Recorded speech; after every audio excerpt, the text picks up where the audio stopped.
محترم جناب Richard Holland, آپ کا شکریہ اہل سنت .net پر یاد فرمانے کا. آپ کا سوال موصول ہوا. آپ نے پوچھا کیا وہابی کو غیر مسلم کہیں گے؟ برائے کرم قرآن وہ حدیث سے بتائیں. اصل میں وہابیوں کی کئی قسمیں ہیں. جن وہابیوں نے حضور علیہ السلام کی شان میں گستاخی کی وہ بلا شبہ کافر اور بے ایمان ہو گئے، جیسے اشرف علی تھانوی صاحب، خلیل احمد امبیڈوی صاحب، رشید احمد گنگوہی صاحب اور اسی طرح قاسم نانوتوی صاحب. انہوں نے اپنی کتابوں میں حضور علیہ السلام کی گستاخی کی. اعلیٰ حضرت فاضل بریلوی نے ایک پورا فتویٰ مرتب کیا جس کا نام فتاوی حسام الحرمین ہے.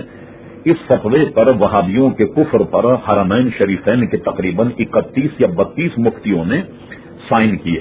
اس کے بعد میں ان کے شاگرد حضرت علامہ مولانا حشمت علی خان صاحب رحمۃ اللہ علیہ نے ایک کتاب ترتیب دی جس کا نام الصوارم الہندیہ ہے. یہ دونوں کتابیں بازار میں دستیاب ہیں اور انہوں نے بر صغیر کے علماء سے وہابیوں کی وہ تحریر جو حضور کے گستاخی میں تھی 268 علماء سے انہوں نے فتوے حاصل کیے جنہوں نے حسام الحرمین سے اتفاق کیا. تو وہ وہابی جنہوں نے حضور کی شان میں گستاخی کی یقیناً وہ غیر مسلم ہیں.